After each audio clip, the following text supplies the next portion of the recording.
और चलिए, विनोद लांबा इस वक्त मेरे साथ जुड़ चुके हैं, हमारे हरियाणा के डिप्टी एडिटर। इसी पर ज्यादा बातचीत के लिए, ज्यादा जानकारी के साथ विनोद, दोपहर 2 बजे की बात करें तो 41 का फिगर है। हम उम्मीद करेंगे कि शाम को जब वोटिंग खत्म हो तो ये फिगर कम से कम 60-65 के ऊपर तक जाए। इस भीषण गर्मी में भी इस तरीके का मतदान, इसको आप कैसे आंक रहे हैं?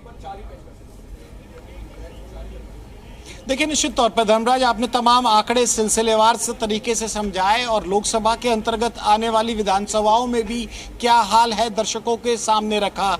3 बजे का डाटा मैं फिर एक बार अपडेट कर देता हूं धर्मराज, हम और आप मिलकर दर्शकों को लगातार जानकारी देते रहेंगे। और जो 3 बजे का डाटा है पूरे हरियाणा का, वोटिंग परसेंटेज 46.26%, पूरे वोट 10 लोकसभाओं में हो चुकी है और 46% का जो औसत है निकल कर आ रहा है हरियाणा के लोकसभा चुनावों में।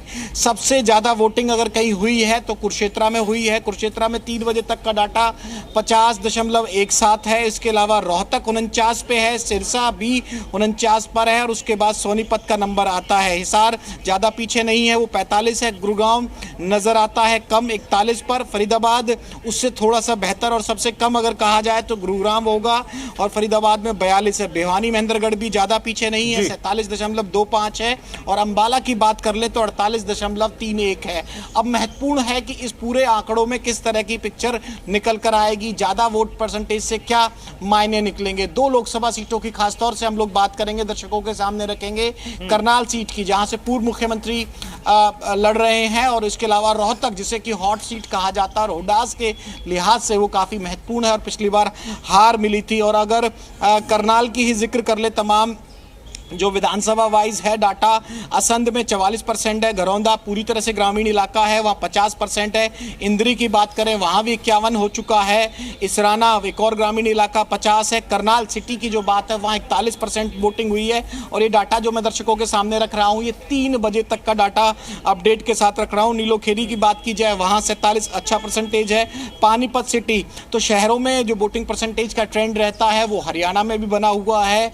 पानीपत सिटी में 43 है। पानीपत रूरल में हालांकि 45 है और समालखा एक और पानीपत जिले की ही सीट है, वहां 45 है। तो ये महत्वपूर्ण है कि किस तरह से क्या जो रूरल एरिया है, जो रूरल ट्रेंड है, एक ट्रेंड से अगर निकालने की कोशिश करें धर्मराज, एक पिक्चर सी खींचने की कोशिश करें तो जो वोटिंग परसेंटेज कहाँ ज़्यादा नजर आया, सिरसा में ज़्यादा नजर आया 46 है। कुरुक्षेत्र में, कुरुक्षेत्र सबसे ज़्यादा सरप्राइजिंगली सबसे पहले हरियाणा की वो लोकसभा सीट है जिसमें 50% वोट अब तक पड़ चुकी है। रोहतक का भी जिक्र जरूर करेंगे, बादली झज्जर में आता है, वहाँ 50% है। 3 बजे तक बहादुरगढ़ थोड़ा शहरी थोड़ा ग्रामीण इलाका है, 47% है। बेरी और झज्जर में 50% है। और गढ़ी सापरा किलोई, जो कि खुद हुड्डा की जो विधानसभा है नेता प्रतिपक्ष की, वहाँ 50% है।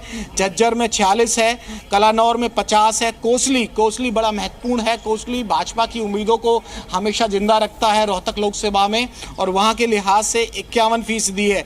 महम की बात करें, पूरी तरह से ग्रामीण इलाकों की विधानसभा है जो रोहतक के अंदर आती है, उसमें 52 है। और रोहतक सिटी की बात करें तो वहाँ 44 है। तो ओवरऑल जो सीटों की हमने बात की, कुरुक्षेत्र टॉप कर रहा है, हिसार में थोड़ा कम है, सिरसा में ज़्यादा है, महेंद्रगढ़ भिवानी में ज़्यादा है और इस तरह का ट्रेंड है।